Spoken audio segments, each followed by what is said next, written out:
الحمد للہ رب العالمین والصلاة والسلام علی رسولہ الامین وعلی آلہ واصحابہ اجمعین الی یوم الدین۔ قال اللہ تعالی فی القرآن المجید فاعوذ باللہ من الشیطان الرجیم بسم اللہ الرحمن الرحیم۔ ان لک الا تجوع فیہا ولا تعری وانک لا تظمأ فیہا ولا تضحی۔ صدق اللہ العظیم۔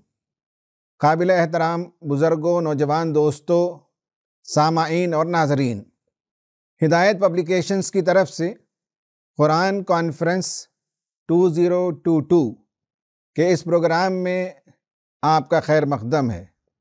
ہدایت پبلیکیشن کا ادارہ اس سے پہلے بھی عالمی سطح کی آن لائن کانفرنس کر چکا ہے اور وہ وقت کے سلگتے موضوعات کو ٹیک اپ کرتا ہے۔ اس بار امت مسلمہ کی نئی نسل کے لیے بالخصوص کووڈ کے پس منظر میں، جہاں لوگوں کے لائیولی ہوڈ ختم ہو گئے، نوکریاں چلی گئیں، چھوٹے چھوٹے تاجر اور بزنس مین ان کی تجارتیں ٹھپ ہو گئیں، ایسے میں محسوس کیا گیا کہ قرآن کیا رہنمائی دیتا ہے۔ نوجوانوں کو بتایا جائے کہ لائیولی ہوڈ بہت ہی اہم ترین شعبہ ہے زندگی کا۔ قرآن و سنت میں اس سلسلے میں کافی رہنمائی ملتی ہے۔ اس پوری کانفرنس میں آپ 18-20 فاضل مقررین، قرآن کے مفسرین، سیرت اور حدیث پر نگاہ رکھنے والے اور سبجیکٹ ایکسپرٹس بات کریں گے اور آپ کو بتائیں گے کہ موجودہ دنیا میں اپنی معاشی صورتحال کو کیسے بہتر بنایا جائے۔ یہ اس کانفرنس کا سینٹرل تھیم ہوگا۔ میں کچھ بنیادی باتیں آپ کے سامنے رکھوں گا۔ اللہ تبارک و تعالیٰ نے انسان کو بنایا تو دو متضاد عناصر سے اس کی تخلیق ہوئی، مٹی اور روح۔ انسان کا جسم مٹی سے بنا ہے۔ اس جسم کے جتنے ریکوائرمنٹس ہیں، اس دنیا کی زندگی کی جتنی ضروریات تھیں، ان سب کو اللہ تعالیٰ نے اسی دنیا میں رکھ دیا، اسی مٹی میں پھیلا دیا، اور انسان کا کام ہے کہ اسے تلاش کر کے اپنے لیے ان چیزوں سے استفادہ کرے۔ اس کی تخلیق کا ایک دوسرا عنصر، اس کا ایک دوسرا ایلیمنٹ روح ہے، اور روح ایک آسمانی شے ہے، اس لیے اس کی غذا کا سامان اللہ تعالیٰ آسمان سے کرتا ہے۔ جہاں تک یہ جسم ہے، جہاں تک یہ دنیاوی زندگی ہے، اسے بہتر بنانے، خوشگوار بنانے، باعزت زندگی بسر کرنے کے لیے انسان کو معاشی تگ و دو کرنا ضروری ہے۔ حضرت آدم جب جنت میں تھے تو ان بنیادی ضرورتوں کے سلسلے میں انہیں متفکر ہونے کی ضرورت نہیں تھی۔ قرآن نے سورہ طٰہٰ میں بتایا، حضرت آدم علیہ السلام اور حوا دونوں جنت میں تھے اور ان کی بنیادی ضرورتیں وہاں پوری ہو رہی تھیں۔ قرآن نے سورہ طٰہٰ میں ان کے سلسلے میں بتایا کہ ان لک الا تجوع فیہا ولا تعری۔ تو جہاں تک مادی اور جسمانی ضرورتوں کا تعلق ہے، انسان کو اس دنیا میں خود سے تلاش کرنا پڑے گا۔ جنت میں جب تک وہ تھا، اس کی یہ بنیادی ضرورتیں وہاں پوری ہو جاتی تھیں۔ سورہ طٰہٰ میں اللہ تبارک و تعالیٰ نے یہی فرمایا اور بتایا کہ جب تک یہ دونوں جنت میں تھے، وہاں ان کو نہ بھوک ستاتی تھی، نہ بھوک کے لیے پریشان ہونا پڑتا تھا، نہ اپنی بھوک مٹانے کے لیے انہیں کچھ تگ و دو کرنی پڑتی تھی۔ ساری چیزیں خواہش کے ساتھ جیسے ہی تمنا کریں وہ حاضر ہے۔ تو کہا کہ نہ انہیں وہاں بھوک ستاتی تھی اور نہ وہاں وہ ننگے رہتے تھے، کپڑوں کا بھی جنتی انتظام تھا۔ پھر بتایا کہ پینے کے لیے پانی یہ بھی بنیادی ضرورت ہے، اور جنت میں تو نہریں موجود ہیں، اور نہ انہیں دھوپ ستاتی تھی۔ اس آیت سے معلوم ہوا کہ انسان کی 3 بنیادی ضرورتیں ہیں، 4 کا ذکر ہے اس آیت میں۔ یہ کہا گیا کہ ان لک الا تجوع فیہا ولا تعری وانک لا تظمأ فیہا ولا تضحی۔ 4 ضرورتوں کا تذکرہ آیا: بھوک، کپڑا، پیاس اور چھت۔ اسے اگر آپ ری آرڈر کریں گے، ری ارینج کریں گے تو روٹی، کپڑا، مکان، یہ 3 چیزیں شامل ہوتی ہیں۔ پھر اسے اور آپ ری آرڈر کریں گے تو آپ کہہ سکتے ہیں کہ اس دنیا میں انسان کی 2 بنیادی ضرورتیں ہیں۔ ایک یہ ہے رائٹ ٹو فوڈ اور دوسرا ہے right to shelter. Right to food ہر انسان کا بنیادی حق ہے کہ اسے کھانا ملے، اسی میں پانی شامل ہے۔ اور رائٹ ٹو لائیولیہوڈ یعنی کھانے تک پہنچنے کے لیے، یا یہ کہ بھوک مٹانے کے لیے جس رزق و روٹی کی ضرورت ہے اس کے لیے لائیولیہوڈ چاہیے، نوکری چاہیے، کوئی نہ کوئی معاشی سرگرمی چاہیے۔ اور اسی کا حصہ ہے رائٹ ٹو ایجوکیشن۔ آج کے زمانے میں تعلیم کے بغیر اچھی نوکریاں نہیں ملتی، تعلیم کے بغیر دنیا میں جو ریسورسز اویلیبل ہیں ان تک رسائی ہوتی نہیں۔ تو ایک اگر اس کو ری آرڈر کرتے ہیں، ری ارینج کرتے ہیں، تو رائٹ ٹو فوڈ ایک امپورٹنٹ رائٹ ہے انسان کا، اور دوسرا ہے رائٹ ٹو شیلٹر۔ کپڑا اسی کا حصہ ہے، گرمی اور سردی سے بچنے کے لیے کپڑا چاہیے اور بیرون میں گھر چاہیے۔ یہ انسان کی بنیادی ضرورتیں ہیں۔ انسان کو یہاں اس دنیا میں اپنی محنت اور اپنی کوشش سے اسے تلاش کرنا ہے۔ اس سلسلے میں میں آپ کو بتاؤں 3 پوائنٹ فارمولا۔ پہلا یہ ہے کہ تھنک بگ، حالات کتنے ہی خراب کیوں نہ ہوں، ایک بندہ مومن کو مایوس نہیں ہونا چاہیے۔ اسلام ہماری رہنمائی زندگی کے ہر شعبے میں کرتا ہے۔ ان ھذا القرآن یہدی للتی ہی اقوم، یہ قرآن تو وہ قرآن ہے جو انسانوں کو سیدھا راستہ دکھاتا ہے، روحانیت کا راستہ، تعلیم کا راستہ، معاشرت کا راستہ، معیشت کا راستہ، سیاست کا راستہ، زندگی کے تمام امور میں قرآن ہماری رہنمائی کرتا ہے۔ ہمیں دیکھنے کی ضرورت ہے کہ قرآن ہماری کیسے رہنمائی کرتا ہے۔ اس میں جو 3 پوائنٹ فارمولا ہے ان میں سے پہلا ہے تھنک بگ، بڑا سوچنا ہے، ایکٹ اسمال، ہاں قدم چھوٹے چھوٹے اٹھانے ہیں۔ بڑی سوچ تھنک بگ اور ایکٹ بگ یہ نقصان دہ ہوتا ہے، یہ بڑی کمپنی کے لیے ہو سکتا ہے، لیکن ایک ایوریج آدمی کے لیے سوچ بڑی ہو، آئیڈیا بڑا ہو، منزل دور تک وہ دیکھ سکے، ویژن اس میں کلیئر ہو، یہ پہلا کام ہے۔ اور اس کے بعد چھوٹے چھوٹے قدم اٹھانا چاہیے۔ قرآن ہمیں بتاتا ہے کہ تھنک بگ کے سلسلے میں حضرت ابراہیم علیہ السلام، ان کا آئیڈیا بہت دور کا تھا، ان کی سوچ بڑی تھی۔ سیرت کی کتابوں میں لکھا ہوا ہے کہ حضرت ابراہیم علیہ السلام جب عراق سے نکلے تو انہوں نے جو ڈیزائن کیا، جو پلان کیا دعوت کے لیے، وہ انٹرنیشنل لیول پر ان کی سوچ تھی، عالمی سطح کی سوچ تھی۔ اور اس زمانے کے جو انٹرنیشنل ٹریڈ کاروان کے روٹس تھے، ایک چائنا سے چل کر مصر تک ایک راستہ جاتا تھا، یمن سے چل کر ملک شام تک ایک دوسرا راستہ جاتا تھا۔ اس ہائی وے میں آپ نے اپنے 3 بیٹوں اور ایک بھتیجا جسے بیٹے کی طرح آپ نے پالا، ان 4 لوگوں کو آپ نے اس راستے پہ بٹھایا جو تجارت کا راستہ تھا، تجارت کی شاہراہیں تھیں، ان میں حضرت ابراہیم علیہ السلام نے اپنے بچوں کو بٹھایا۔ اور کعبۃ اللہ کی دیواریں جب اٹھا رہے تھے تب بھی انہوں نے دعا کی، اپنی بیوی اور بچے کو لا کر بسایا۔ تو یہ دعا کہ اللہ تعالیٰ کے پاس، ربنا انی اسکنت من ذریتی بواد غیر ذی زرع عند بیتک المحرم ربنا لیقیموا الصلاۃ فاجعل افئدة من الناس تہوی الیہم وارزقہم من الثمرات لعلہم یشکرون۔ دیکھیے رزق کے سلسلے میں کتنی دور تک حضرت ابراہیم علیہ السلام نے سوچا۔ تھنک بگ اس کو کہتے ہیں۔ اس راستے میں اپنے بچوں کو لا کر بٹھایا، کہا کہ پروردگار میں نے اپنی بیوی اور اپنے بچوں میں سے ایک کو لا کر میں نے یہاں بسایا ہے، ایسی جگہ جہاں کوئی گھاس پھوس کے اگنے کا امکان نہیں ہے، بے آب و گیاہ وادی ہے، لیکن بچوں کو لا کر بسانے کا، فیملی کو لا کر بسانے کا مقصد یہ ہے کہ یہ نماز قائم کریں۔ پروردگار ہمارے بچوں کی طرف لوگوں کے دلوں کو موہ دے، انہیں نیک نامی عطا فرما۔ تجارت کے لیے بہت ضروری ہے گڈ ول، لوگ آپ کو پہچانیں، لوگ آپ کے کردار کو پہچانیں، لوگ آپ سے قریب آئیں، ڈیلنگ کرنے کے بعد آپ سے اطمینان ہو جائے، یہ ہے لوگوں کا آپ کی طرف رجوع ہونا۔ اور کہا کہ انہیں پھلوں کا رزق عطا فرما۔ پھل چونکہ وہاں نہیں ہوتے تھے، پھل سے مراد جوسی فروٹس بھی ہیں، ڈرائی فروٹس بھی ہیں، اس کا مطلب یہ ہے کہ ٹریڈ کے کاروان یہاں آئیں، یہاں بزنس ہو، یہاں بازار لگے، یہاں فیئر لگے، یہاں میلہ لگے تجارت کا، اور دنیا بھر سے یہاں سامان آئے۔ وہ دعا اللہ تعالیٰ نے قبول کی، اور اس زمانے سے لے کر آج تک سارے پھل مکے میں ملتے ہیں۔ ان کے بچوں کو تجارت کرنے کا موقع ملا، اور تاجروں کے درمیان دعوت کو رکھنے کا موقع ملا۔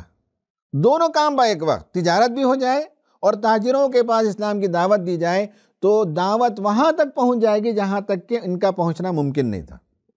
اور ایک تاجر، ایک ٹریڈر سال کے 365 دن محنت نہیں کرتا، 1 2 3 ٹرپس اور 3 ٹریڈ فیئر، اس کے بعد اس کے سال بھر کی کمائی ہو جاتی ہے، باقی وقت دعوت کے کام کے لیے لگا سکیں۔ اس لیے آپ نے اپنے بچوں کو تجارت کی راہ پر لگایا، خود وہ تاجر تھے، اور تاجروں میں دعوت کا کام ہوا، جس کے نتیجے میں اسلام عرب کے مختلف علاقوں میں پہنچا۔ یہ ہے تھنک بگ اور ایکٹ اسمال۔ دوسرا ہے آپ ویژولائز کریں آپ اپنے بزنس کو، کیا کرنا چاہتے ہیں۔ آپ اسٹارٹ اپ کرنا چاہتے ہیں، کلیئرلی ویژولائز کریں۔ آپ کی چھوٹی تجارت ہے، اسے آپ اسکیل اپ کرنا چاہتے ہیں، اس کو آپ ویژولائز کریں۔